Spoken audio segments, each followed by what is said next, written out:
They escorted me out of my own company with a security guard wearing an ill-fitting suit and cheap cologne. 5 weeks later, I walked back in with exactly $1 and a contract they never bothered to read carefully. They thought they'd outmaneuvered me, but I was the one who set the trap. My name is Rachel Myers, and this is the story of how I lost everything. Then took it all back with the power of fine print and a single dollar bill. It started in the most unglamorous way possible. Picture this, a cramped studio apartment in Cincinnati, Ohio, where the radiator clanged like a dying robot, and the walls were so thin I could hear my neighbor's Netflix binges at 2 a.m. I was 37 years old, living on instant ramen and gas station coffee, with nothing but a 7-year-old laptop held together with electrical tape and sheer determination. Most people would call it rock bottom. I called it freedom. You see, I'd just walked away from a 6-figure consulting job at a corporate giant where I spent my days building algorithms to predict customer sentiment.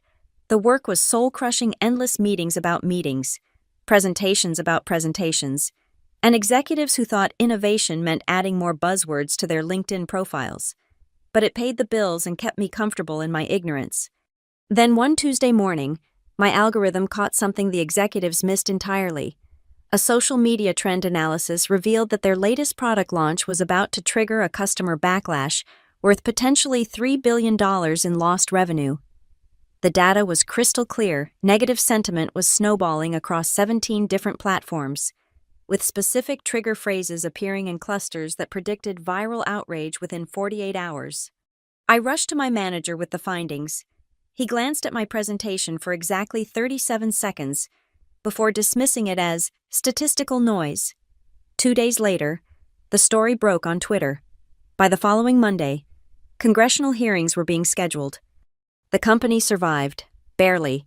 My algorithm had been right down to the decimal point, and my reward: a performance review questioning whether I was collaborative enough for their corporate culture. That's when I realized I wasn't meant to be an employee. I was meant to be an entrepreneur. So I quit, cashed out my 401k, and moved to the cheapest apartment I could find. My plan was simple: build a platform that could prevent what I'd just witnessed. A system that wouldn't just track customer sentiment, but predict it, analyze it, and most importantly, help companies respond to it before small problems became billion-dollar disasters. I called it Sentivol. For 18 months, I lived like a monk. My social life consisted of coffee shop conversations with potential beta users. My entertainment was debugging code until 3 a.m. while surviving on whatever food I could afford with my dwindling savings. I learned to sleep in 4-hour chunks, to shower at the local gym for $15 a month, and to find Wi-Fi in places that probably didn't want me camping there. But the algorithm was beautiful. It worked like nothing else in the market. While competitors were still counting likes and shares, Centivault was predicting behavioral shifts 3 weeks in advance. It could identify the exact moment when customer satisfaction was about to tip into customer revolt. More importantly, it could suggest specific interventions that actually worked. My first real client was a mid-sized retail chain facing a brewing crisis over their manufacturing practices. My system identified the problem 17 days before it exploded into a national news story. The interventions I recommended not only prevented the crisis, but actually improved their customer satisfaction scores by 34%. Word spread quickly through industry networks. That's when Argon Scale Ventures came calling. Marcus Webb, the managing partner, had the kind of smooth confidence that comes from inheriting wealth and mistaking luck for skill. He wore Tom Ford suits and spoke in MBA-approved soundbites about synergistic value propositions and scalable growth paradigms. But he had connections, capital, and most importantly, he understood the market potential of what I'd built. The acquisition meeting took place in a downtown conference room with floor-to-ceiling windows overlooking the river. Marcus sat across from me with 2 associates who spent the entire time typing notes into tablets while never quite making eye contact. "Rachel," Marcus said, leaning back in his leather chair, "you've built something extraordinary here, but to really scale this, you need infrastructure. You need a sales team, marketing budget, enterprise-level security protocols. You need us." He wasn't wrong. I was brilliant at algorithms and terrible at everything else. My sales team consisted of me cold calling prospects from a list I'd compiled from LinkedIn searches. My marketing budget was whatever I had left after paying for server costs, and my enterprise security was basically hoping nobody tried to hack me. But I also wasn't naive. "I'll sell," I told him, "but I have conditions." That's when I pulled out the contract I'd spent 3 weeks perfecting with a lawyer who specialized in startup acquisitions. Harrison Croft was expensive, but he understood something most people missed. The devil wasn't just in the details. Sometimes the devil was wearing a 3-piece suit and calling himself an angel investor. The terms seemed straightforward enough. Argon Scale would acquire Centivol for $1 a nominal fee that kept the deal simple, while allowing me to maintain significant equity and operational control. I would become Chief Strategy Officer, with guaranteed autonomy over product development and strategic direction. My core team would remain intact, reporting directly to me. But buried in Section 14, subsection B, was a clause that would change everything. In the event that the original founder is terminated without documented cause or material breach of fiduciary duty, the language read, said founder retains the right to repurchase all assets, intellectual property, and operational control of the acquired entity for the original purchase price of $1 within 30 days of termination. Harrison had called it my nuclear option. I preferred to think of it as insurance. Marcus skimmed the contract with the casual attention most people give to restaurant menus. His associates spent more time arguing about lunch plans than reviewing the fine print. They were so focused on the big picture, acquiring my algorithm, absorbing my client base, integrating my team into their larger portfolio, that they completely missed the landmine I'd planted in the legal weeds. "Looks good," Marcus said, signing with a Mont Blanc pen that probably cost more than my monthly rent. "Welcome to the Argon Scale family." The first 6 months felt like vindication. Argon Scale provided everything they'd promised: enterprise-grade infrastructure, a proper sales team, marketing budgets that turned my scrappy startup into a recognizable brand. Revenue tripled. Our client list grew from 12 mid-sized companies to over 60 enterprise accounts. I had my own office with actual furniture instead of folding chairs from Target. But success breeds attention, and attention breeds politics. Gareth Holloway arrived as the new chief financial officer on a rainy Tuesday in October. He had the kind of MBA pedigree that impressed board members Wharton, McKinsey, 2 previous exits worth 9 figures combined. He also had the personality of a spreadsheet and the emotional intelligence of a tax return. "Rachel," he said during our first one-on-one meeting, "I've been reviewing the operational metrics, and I see some concerning inefficiencies." He pulled out a tablet loaded with charts that reduced my 18 months of blood, sweat, and caffeine into color-coded bars and trend lines. According to his analysis, my team was overstaffed for current output requirements. My development approach was unnecessarily iterative for enterprise scalability. My client relationship model was unsustainably founder-dependent. In other words, everything that made Centivol successful was now considered a problem. "We need to optimize," Gareth continued, using the kind of tone surgeons probably used when discussing amputations. "Streamline the decision-making process, reduce redundancies, create more systematic approaches to growth." Translation: they wanted to gut my team, automate my relationships, and turn my innovative algorithm into just another SaaS product in their portfolio. 2 weeks later, Melina James joined as the new director of brand strategy. If Gareth was the numbers side of my nightmare, Melina was the marketing side.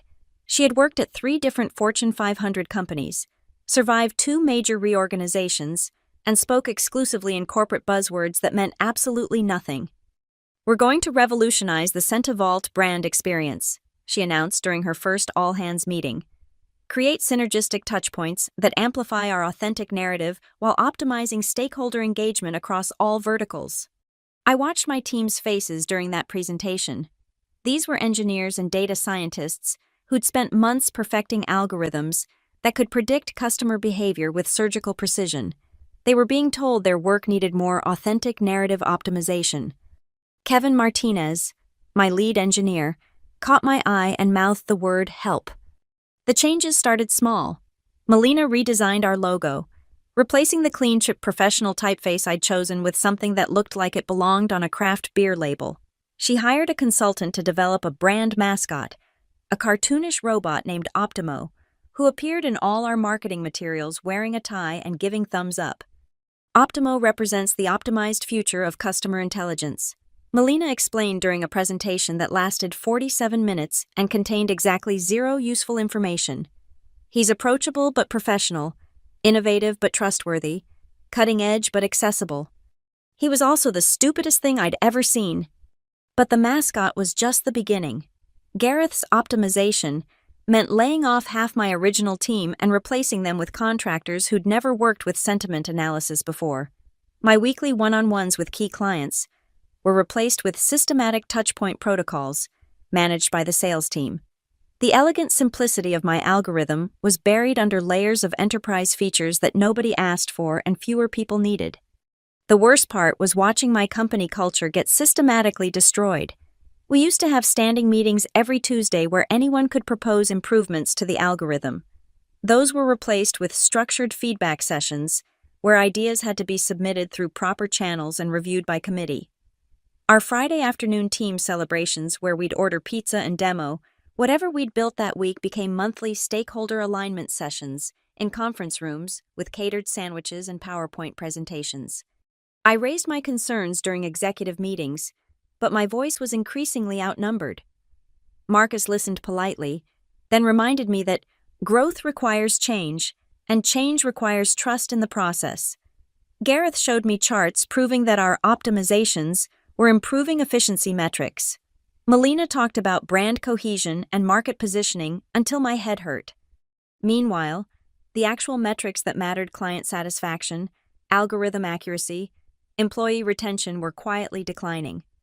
The final straw came during a product development meeting in January. Kevin had spent 3 weeks developing an enhancement that could improve our prediction accuracy by 12%. It was elegant, innovative, and exactly the kind of breakthrough that had built Centivol's reputation. "We can't implement this," Gareth said, not even looking up from his tablet. "It would require additional server infrastructure that doesn't align with our current cost optimization targets." "This improvement could save our clients millions of dollars," I said.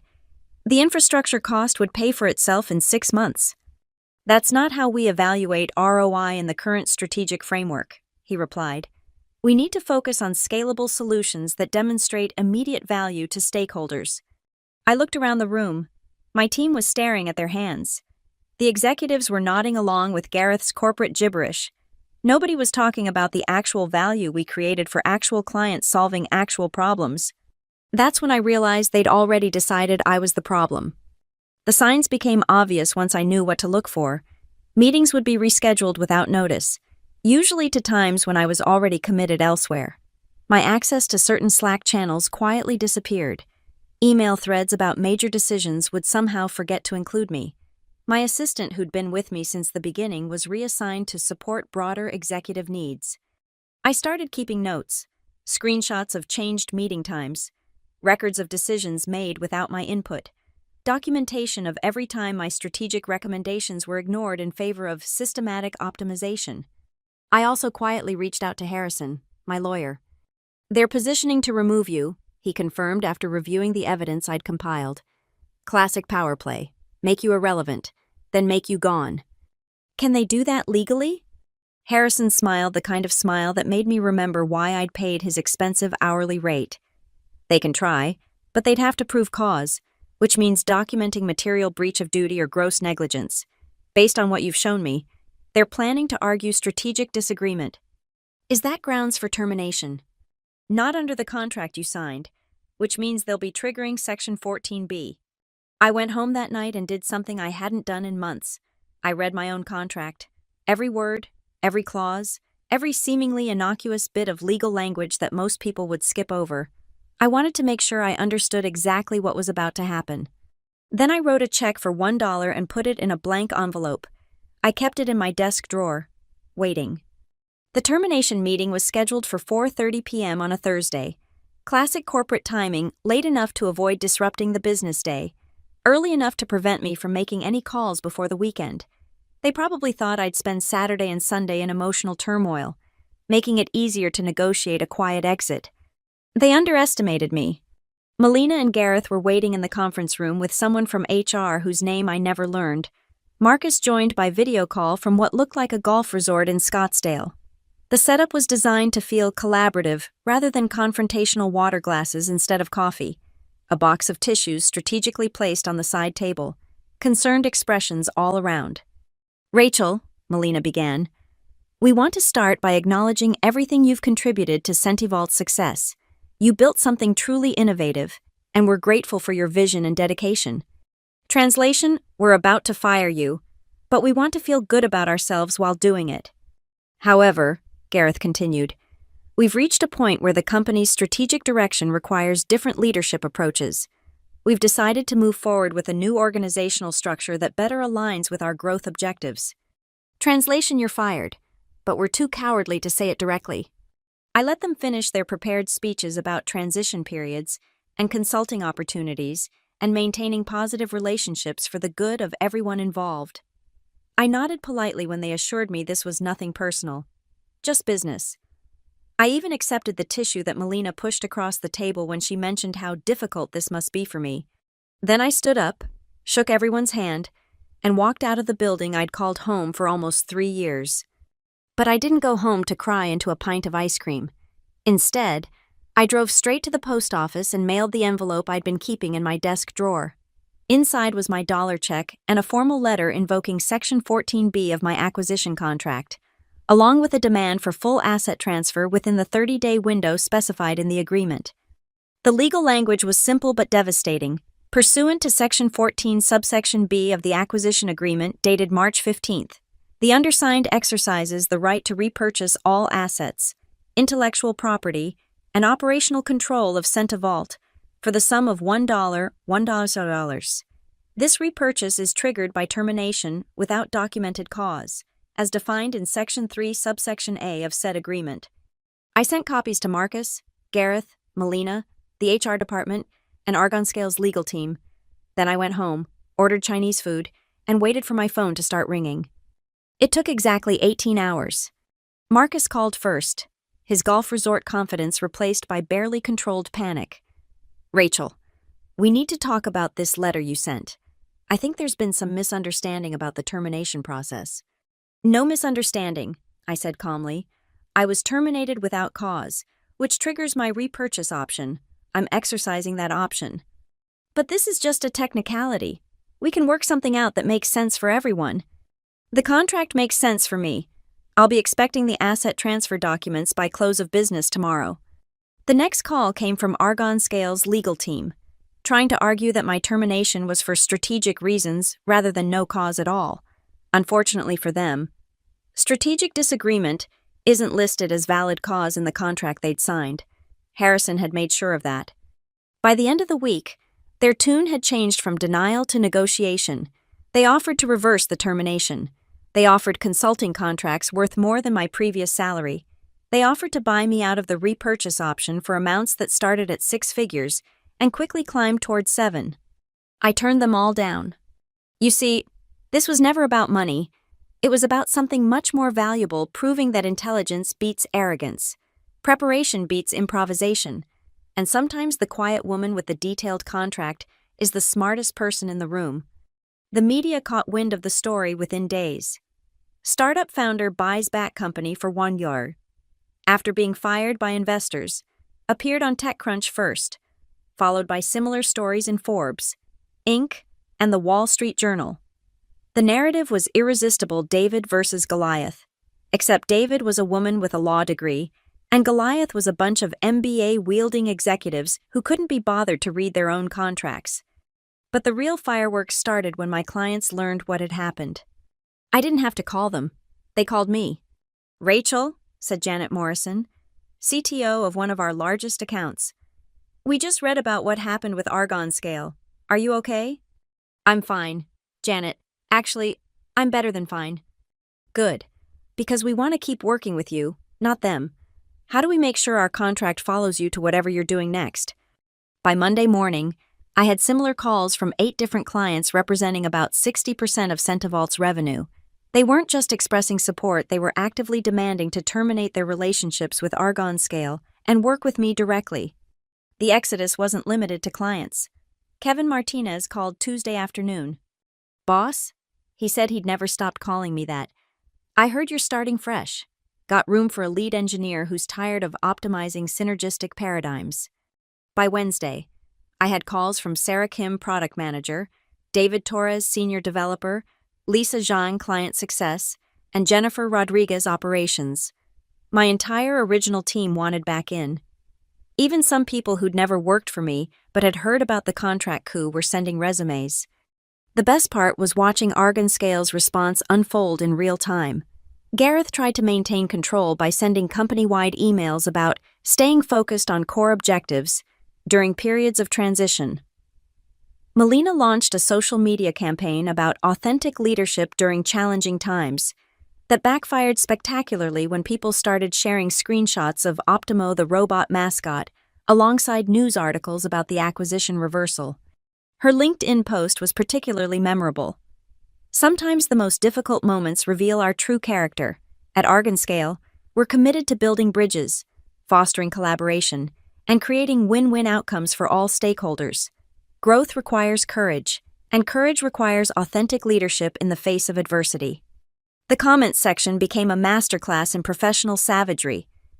People shared their own stories about corporate acquisitions gone wrong, startup founders getting screwed by investors, and the importance of reading contracts carefully. The post got so much negative attention that Melina limited comments within an hour and deleted it entirely by the end of the day. Marcus tried damage control with industry publications, giving interviews about how sometimes business relationships evolve in unexpected ways, and how Argon Scale was committed to supporting innovation in all its forms. But the narrative had already solidified they'd tried to outsmart a founder and gotten outplayed by her superior legal preparation. Within 2 weeks, Gareth was asked to resign. Melina followed shortly after. Marcus survived. But Argon Scale's reputation in the startup community was permanently damaged. They went from being seen as growth accelerators to cautionary tales about why you should never underestimate founders, especially ones with good lawyers. Meanwhile, I was busy building Centivault 2.0. I found office space 2 blocks away from Argon Scale's headquarters purely coincidental, of course, and spent a week setting up infrastructure. Real furniture this time, not folding chairs, proper whiteboards instead of poster paper taped to walls, a coffee machine that didn't require percussive maintenance to function properly. But the most important difference was the team. Everyone who joined the new company had chosen to be there. They weren't random contractors hired to fill organizational charts. They weren't executives appointed by investors to optimize synergistic paradigms.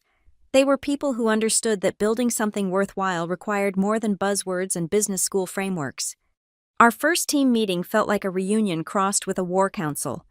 Kevin brought coffee from the shop we used to frequent during our original startup days. Sarah had printed copies of our original product roadmap, the one that had been optimized into irrelevance by Argon Scale's systematic approach to innovation. David brought a bottle of champagne to celebrate what he called the greatest contract reversal in startup history. "So," Jennifer asked, "what do we call ourselves now? Centivault Classic, Centivault Reborn, Centivault Revenge?" "Just Centivault," I said. "We're not a sequel or a reboot. We're the original, back where we belong." I also did something that probably violated several principles of corporate leadership. I framed a copy of Section 14B and hung it on the conference room wall, not to gloat, but to remember. A reminder that preparation matters, that details matter, that sometimes the most important battles are won before anyone realizes they're being fought. The comeback story reached its crescendo 6 months later at Tech Connect, the largest software industry conference on the West Coast. I'd been invited to speak about entrepreneurship and growth strategies. Ironically, the same topics Argon Scale's executives had been scheduled to discuss before their reputation imploded. I chose to tell the whole story, standing on stage in front of 800 industry professionals. I talked about the importance of reading contracts, about the difference between building value and extracting it, about why founders need to protect themselves not just from failure, but from the kind of success that comes with strings attached. And yes, I brought props. "This," I said, holding up a framed copy of my $1 check, "is what it looks like when preparation meets opportunity, When someone underestimates you so completely that they hand you the tools for your own comeback. The audience erupted in applause not because I'd been successful, but because I'd turned the tables on people who thought they were untouchable. In a room full of entrepreneurs who'd been screwed by investors, executives who'd watched good companies get destroyed by bad management, and lawyers who'd seen too many founders lose control of their own creations. My story resonated. But the real victory wasn't the applause or the media coverage, or even the successful relaunch of my company. It was the email I received the next morning from a young entrepreneur in Portland. "Rachel," it said, "I heard your talk yesterday, and it inspired me to get my own acquisition contract reviewed by a lawyer. Turns out my investors included a clause that would have let them fire me and keep my equity for any reason they deemed strategically necessary. We're fixing that before we close the deal. Thank you for teaching me that details matter." That's when I knew I'd accomplished something bigger than just getting my company back. I'd provided a blueprint for other founders to protect themselves, a reminder that intelligence beats arrogance, preparation beats improvisation, and sometimes the most powerful weapons are hidden in plain sight. The startup world loves stories about overnight success, billion-dollar valuations, and founders who change the world by moving fast and breaking things. But sometimes the most important victories are quieter ones. Sometimes they happen in conference rooms with legal documents and cheap pens. Sometimes they require patience, planning, and the willingness to read every word of every contract you sign. And sometimes, just sometimes, they cost exactly $1. As I finished my presentation that day, I looked out at the audience and delivered the line that would become my unofficial motto: "Read your contracts carefully, and never underestimate the woman who wrote them." Because in the end, that's what separated me from everyone who tried to outmaneuver me. They saw contracts as obstacles to overcome, legal hurdles to navigate around. I saw them as the foundation of every relationship, the rules of every game, the blueprint for every possible future. They played checkers, I played chess. And when the game was over, I was the one left standing with my company, my team, my vision, and a story that would follow me for the rest of my career. Not a bad return on a $1 investment. The best part, I still have that framed check on my office wall, not as a trophy, but as a reminder. In business, as in life, the devil really is in the details. And sometimes, if you're very careful and very smart and very patient, you can use those details to drag the devil straight back to hell.